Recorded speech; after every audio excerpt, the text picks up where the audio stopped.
nós estamos meditando nas bem-aventuranças que se encontram no Evangelho de Mateus, no capítulo 5. Mateus é o evangelho mais judaico que existe dos 4 evangelhos. É o que mais faz referência ao Antigo Testamento, que tem uma grande preocupação em mostrar que Jesus é rei. Tem a grande preocupação de falar do reino de Deus. E o Sermão do Monte, ou Sermão da Montanha, ele está inserido nesse contexto. E Mateus, dentro dessa preocupação toda, ele faz a questão, ele é o único que fala do Sermão do Monte, nenhum outro evangelista fala.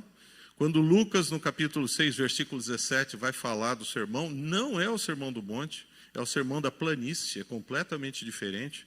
Algumas Bíblias de vocês vão ter como referência cruzada, não é muito diferente, a finalidade é diferente. E no Sermão do Monte, a gente vê que Jesus, ele vai com os discípulos, ele vai ao monte, ele se assenta e ele vai transmitir uma mensagem de Deus. Vamos só começar a leitura, depois eu vou dar continuidade. Mateus 5, a gente vai entrar na segunda, bem-aventuranças, mas a gente vai ler a partir do 1. Mateus capítulo 5, versículo 1 até o 4. Quando viu as multidões, Jesus subiu ao monte. Havendo-se sentado, seus discípulos se aproximaram e ele começou a ensinar-lhes, dizendo: Bem-aventurados os pobres em espírito, pois deles é o reino do céu. Bem-aventurados os que choram, pois serão consolados. Mateus descreve que Jesus vai até o monte, que Jesus se senta. Essa é uma característica de alguém que vai ensinar. É uma característica judaica de mestre. E ele vai ao monte. Mateus está querendo mostrar que Jesus é o novo Moisés. E algumas pessoas entendem muito mal o Sermão do Monte e falam, não, ele vem anular o que Moisés falou no monte. Ele não vem anular coisa nenhuma. Inclusive, Jesus tem uma grande preocupação de falar isso, que ele continua no capítulo 5, 17, não penseis que vim abolir a lei, os profetas. Não vim abolir, mas cumprir. A grande diferença que existe quando a gente olha na lei, no Decálogo, Êxodo capítulo 5, lá a gente vai encontrar 10 ordenanças, dividido em ordenanças para se relacionar com Deus e ordenança para se relacionar com os homens. Quando a gente vê as 9 bem-aventuranças que são citadas em Mateus, ele não está se relacionando com Deus, não está se relacionando com o próximo, mas são mensagens para a própria pessoa. Então são complementares ao Sermão do Monte que a gente encontra escrito inicialmente em Êxodo 5. É complementar. E tudo que existe na Escritura como revelação do Espírito Santo tem uma finalidade extremamente específica e dirigida. Então, alguns questionam, por que 9? Não é numerologia, não é mandracaria, não é misticismo, mas tem uma mensagem. O número 9 na Escritura tem o significado de plenitude e da revelação e finalidade de Deus. Isso a gente encontra em Levítico 23, 32, quando a gente tem a descrição do dia do Yom Kippur, que é feito no 9º dia do 9º mês. Então, quando a gente vai ler isso, quando a gente vai ler o Sermão do Monte, a gente deve entender bem que isso é uma revelação do reino de Deus para nós, é uma revelação da parte de Deus, trazendo uma plenitude para a pessoa humana. Ela é complementar ao Sermão do monte que Moisés recebe no Monte Sinai. Ela vem transmitir uma ética do reino de Deus. E alguns podem perguntar, mas então essa situação vale exclusivamente para o reino de Deus futuro? Quer seja milenar, quer seja novos céus, nova terra.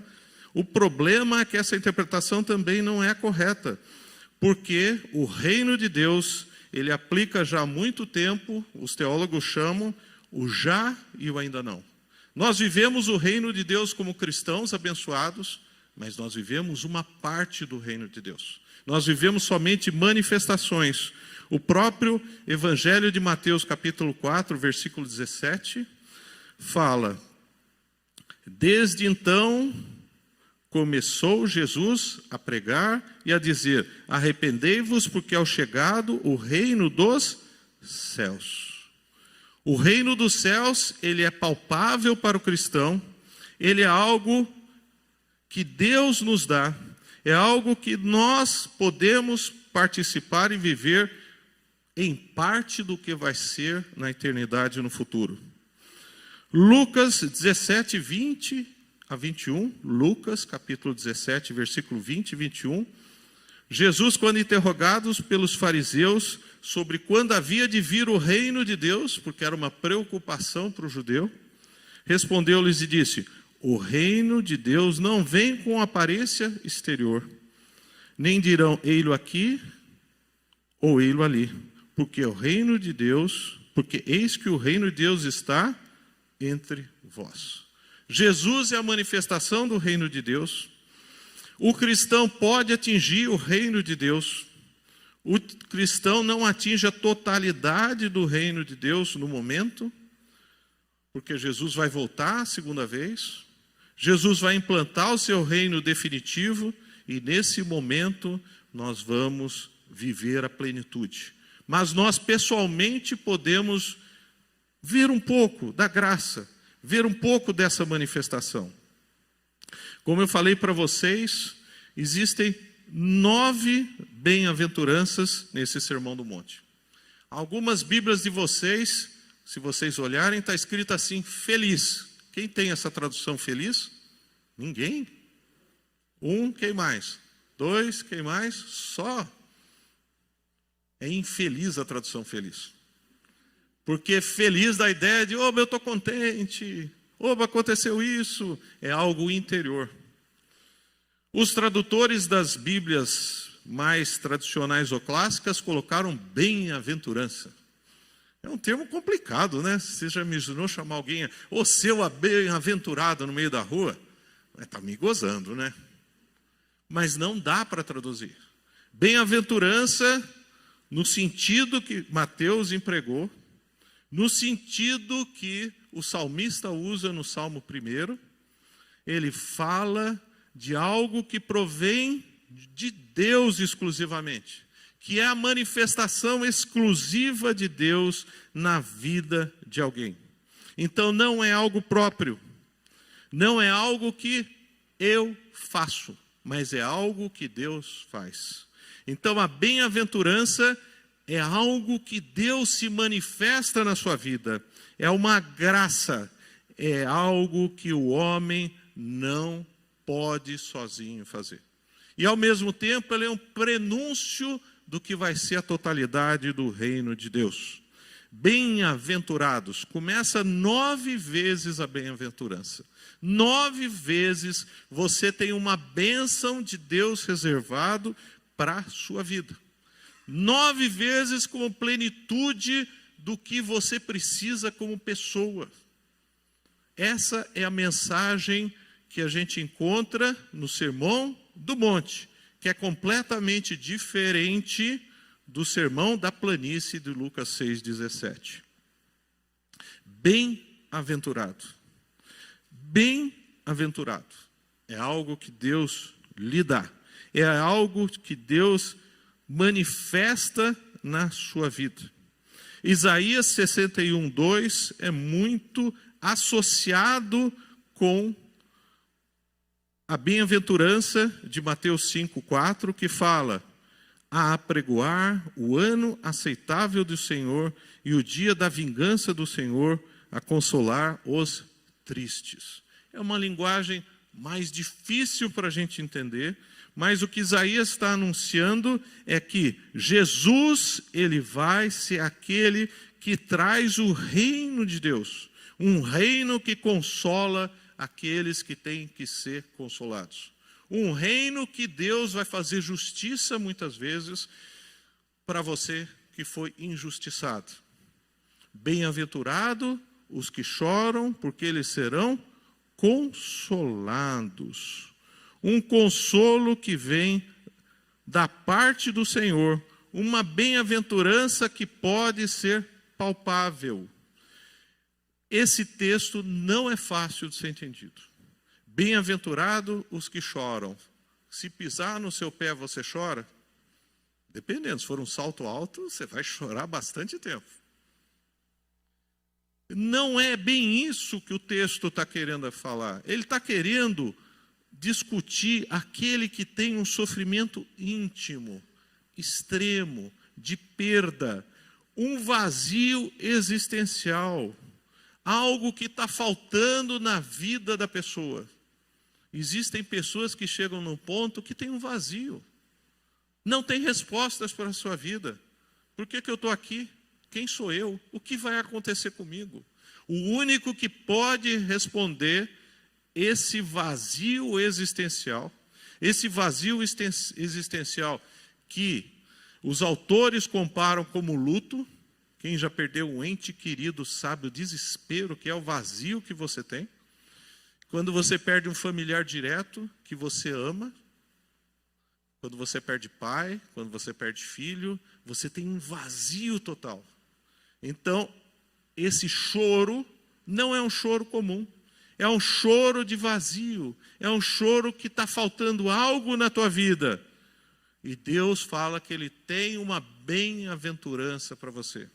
Ele tem algo reservado como graça. Ele tem algo reservado que pode suprir a sua necessidade.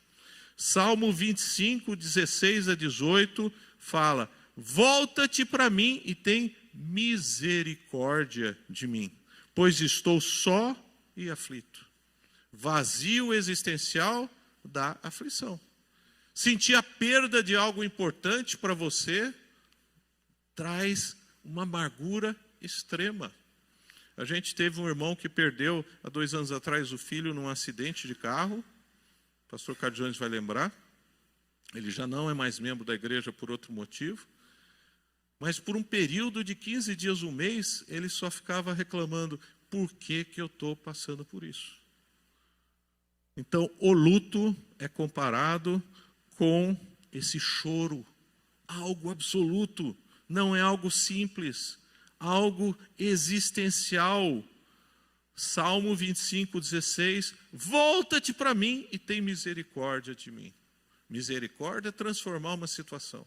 O único que pode preencher o vazio existencial é Deus. Ele que pode agir. Pois estou só e aflito. As angústias do meu coração, ou do meu interior, se multiplicaram. Liberta-te da minha aflição.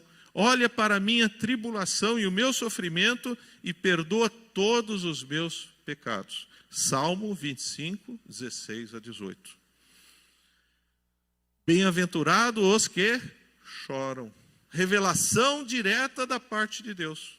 Revelação da parte de Deus complementando o que Moisés tinha recebido, que era relacionamento com Deus, relacionamento com homens. Agora ele está dando uma instrução de bênçãos que estão reservados para as pessoas. Quando você lê Êxodo 5, que fala do decálogo, você fala: falta alguma coisa. Só fala como eu me relaciono com Deus e com as pessoas. E Jesus completa isso. Jesus, Ele é o único capaz de completar esse vazio que muitas vezes você vai sentir e passar.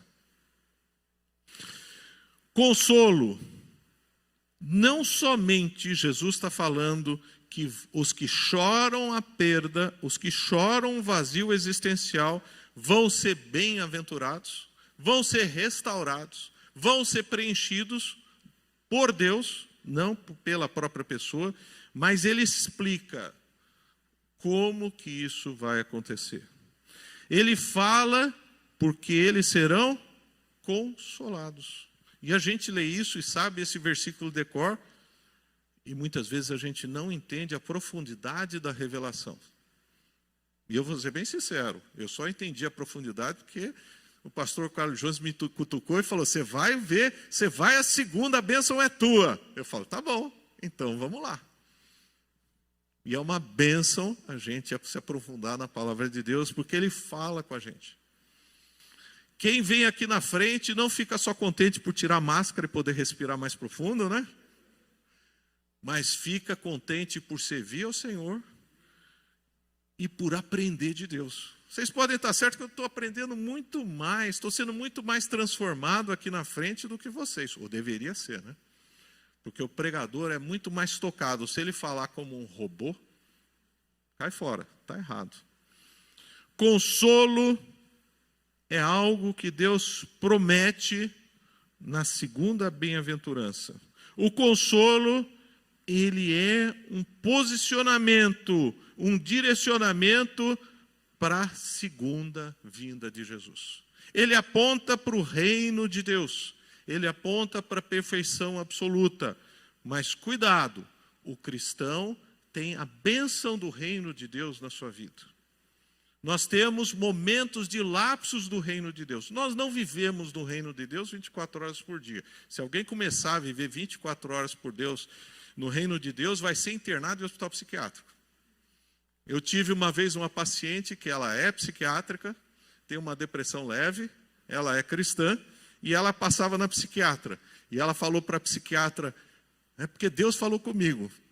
Qual foi a resposta da psiquiatra? E você viu ele também? Que ela já estava pensando que ele estava alucinando. O reino de Deus nós não vemos 24 horas por dia. Nós não temos manifestação de Deus 24 horas por dia. Seria bom, né? Já pensou? 24 horas por dia você está sentindo aquela emoção do louvor de Deus. 24 horas por dia está sendo tocado pela palavra de Deus. Mas nós não vivemos a plenitude do reino de Deus. Por isso que o reino de Deus, ele está na nossa frente, ele está dentro de nós, mas ele ainda não é pleno. E nesse sentido, o consolo de Deus, parcial agora e total, ele só vai ser alcançado na segunda vinda de Jesus. O consolo final, você é consolado por Deus agora, o vazio existencial que porventura você possa ter, o vazio de perda de alguém que você possa ter, ele pode ser preenchido agora, ele é preenchido agora, mas ele vai ser definitivamente preenchido na segunda vinda de Jesus. Apocalipse 21, 4. O título Apocalipse não é um bom título, apesar de ser uma transliteração do grego. A melhor seria uma tradução, que Apocalipse significa revelação. E a gente normalmente pensa Apocalipse como o final de tudo. E não é o final de tudo. O livro de Apocalipse é um livro de esperança. É um livro que mostra que Deus domina a história. O homem não vai destruir o mundo. E Deus também, ele vai reconstruir uma nova ordem. Apocalipse 21, 4 fala, ele enxugará dos seus olhos toda lágrima. Não haverá mais morte, nem tristeza, nem choro. Nem dor, pois a antiga ordem já passou.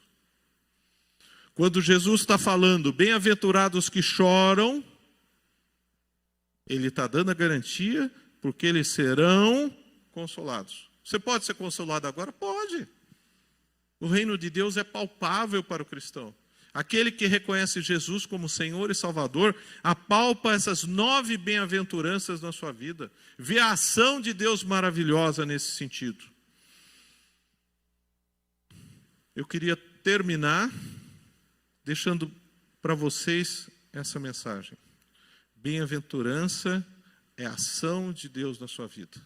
Bem-aventurança é algo futuro e presente ao mesmo tempo. A bem-aventurança, em Mateus 5,4, ela fala que você vai ser confortado, vai ser restaurado na sua necessidade íntima que te causa sofrimento, a chaga mais importante que você tem, o que mais te incomoda na tua vida, a perda que fica lá e você não sabe resolver, Deus vai transformar. Deus vai agir com misericórdia. A oração que o salmista fez, no Salmo 25, ele responde hoje. E o reino de Deus é aquele que é futuro e presente ao mesmo tempo. Lucas 17, 20 e 21, eu vou repetir para vocês. Interrogado pelos fariseus sobre quando havia de vir o reino de Deus, vocês sabem, o reino de Deus vem futuro, mas ele é presente. Respondeu-lhe e disse, o reino de Deus não vem com aparência exterior, nem dirão, ei-lo aqui ou ei-lo ali. Porque eis que o reino de Deus está entre vós, ou dentro de vós. O verdadeiro cristão é habitado pelo Espírito Santo. Ninguém vai falar, ó, glória? O verdadeiro cristão tem o selo da salvação. O verdadeiro cristão tem o selo para o reino de Deus. E não é aquele que fica no Brás, hein? É o reino de Deus de verdade, tá? E não precisa pagar nada, não precisa pagar R$50 para entrar, não precisa usar anelzinho. O que a gente precisa é do selo do Espírito Santo. Porque o Espírito Santo, ele habita em nós. Esse Espírito Santo, uma das pessoas da Trindade, que é Deus, que opera no nosso meio, ele não somente nos garante a salvação, nos garante as bem-aventuranças que são descritas em Mateus 5, no Sermão do Monte, como ele também nos garante a ressurreição para a vida eterna. Apocalipse, capítulo 20, versículo 6, fala de novo em bem-aventurança. Bem-aventurado e santo aquele que tem parte na primeira ressurreição, a ressurreição dos que receberam Jesus como Senhor e Salvador. Sobre estes não tem poder a segunda morte. Aí, segunda morte quer dizer aqueles que não são cristãos vão ter uma morte definitiva, que eles vão ser separados em definitivo por Deus. Mas serão sacerdotes de Deus e de Cristo e reinarão com ele 1000 anos. Jesus, ele deixou registrado, mediante o testemunho do evangelista Mateus, que ele tem 9 bem-aventuranças para a vida do cristão. 9 soluções para problemas que o homem não consegue resolver. Por isso que o homem não consegue ser feliz sozinho. Ele precisa da ação de Deus. O próprio Mateus, capítulo 11, versículo 28, nas palavras de Jesus, faz um chamado. Ele anuncia, vinde a mim todos os que estáis cansados e oprimidos, e eu vos aliviarei. Jesus supre a necessidade de cada um. É muito interessante isso. Tem pessoas que têm problema de doença, Jesus resolve. Tem problemas no casal, Jesus resolve. Tem problemas de vazio existencial, Jesus resolve. Tem pessoas que têm insegurança, Jesus resolve. Não tem nada que Jesus não possa resolver, e mais do que isso, ele resolve um problema que se chama vida eterna. Olha quanta coisa que ele dá. E ele dá. Essa é a bem-aventurança. E quem pode se achegar a ele? Qualquer um. O evangelista João, repetindo as palavras de Jesus, capítulo 6, versículo 37, fala, todo que o Pai me dá, virá a mim, e o que vem a mim, de maneira nenhuma o lançarei fora. Quem já fez teste de seleção para emprego aqui? Quem já apresentou currículo lá? Quem já entrou em site e você fala, será que eu vou ser aprovado? Ou fez concurso? Agora tem o Enem, né? E agora o pessoal aí do politicamente correto quer suspender o Enem por causa do Covid. Não sei se vocês estão sabendo. Para votar pode, porque no dia do voto o Covid foi suspenso. Agora, para o Enem não pode. Mas é jovem que vai fazer. Não, mas não pode. Essa é a realidade que a gente vive. Se você já fez um concurso, mandou currículo, muitas vezes você ficou até, será que eu vou passar? Agora Jesus está dizendo, em João 6,37, que com ele todo mundo passa. Ninguém fica de segunda época, ninguém fica em lista de espera, ninguém chega no avião, não tem vaga. É só reconhecer ele como Senhor e Salvador. Atos 4,12 fala, e em nenhum outro há salvação. Tem gente por aí que chora, que tem vazio existencial e procura resposta em outras coisas e acham que são consolados, mesmo que temporariamente, e depois cai de novo na realidade. Em nenhum outro há salvação, porque também debaixo do céu nenhum outro nome há dado entre os homens, pelo qual devemos ser salvos. Salvação primariamente é espiritual. Salvar a pessoa do pecado, salvar para a vida eterna. Mas salvação não é só isso. Salvação é libertação de tudo e qualquer coisa.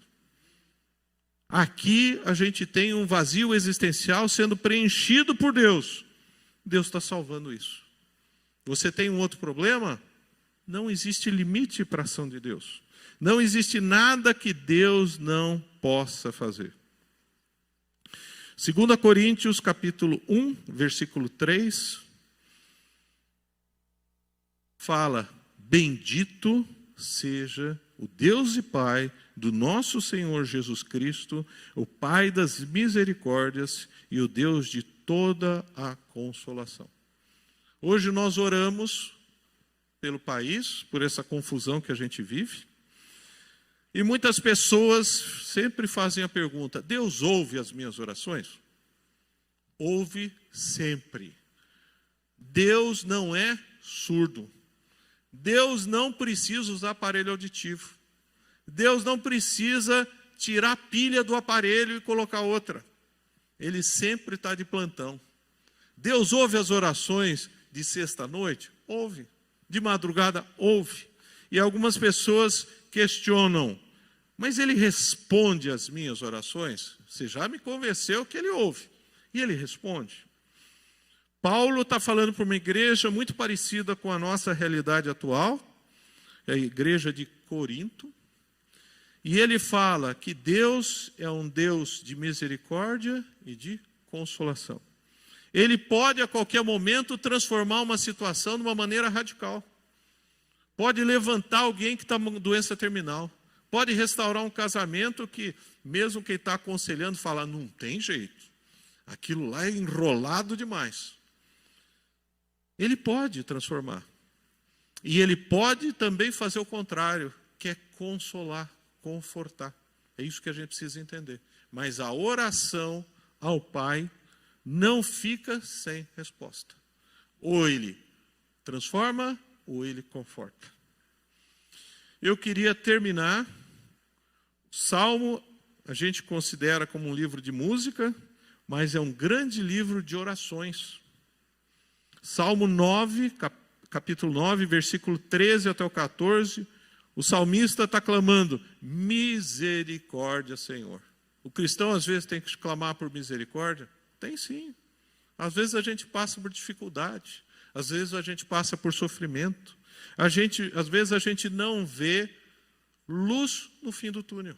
Nós somos humanos, nós temos dificuldades, nós muitas vezes vemos a fé balançar. A gente não abandona a fé, mas a gente fala, Deus me abandonou. Nós não somos super-homens. Se a gente fosse perfeito, se a gente tivesse uma fé integral, se a gente tivesse um grau de pecaminosidade baixo, você pode estar certo que no dia seguinte Deus levava a gente embora. Esse é o exemplo bíblico. Então nós precisamos de Deus, nós precisamos de igreja, nós precisamos de Bíblia, nós precisamos de testemunhos. Hoje me deixa muito triste que as igrejas estão de portas fechadas. A grande maioria está fechada. E as pessoas precisam de igreja. Eu preciso de igreja. Eu preciso dos irmãos. Eu preciso ser confortado muitas vezes por irmãos. O salmista, capítulo 9, versículo 13, começa, misericórdia, Senhor, vê o sofrimento que me causam os que me odeiam. Se você está por aí, você vai ter dificuldade. Se você exerce realmente uma ética e uma moral cristã, isso é muito diferente do que está por aí.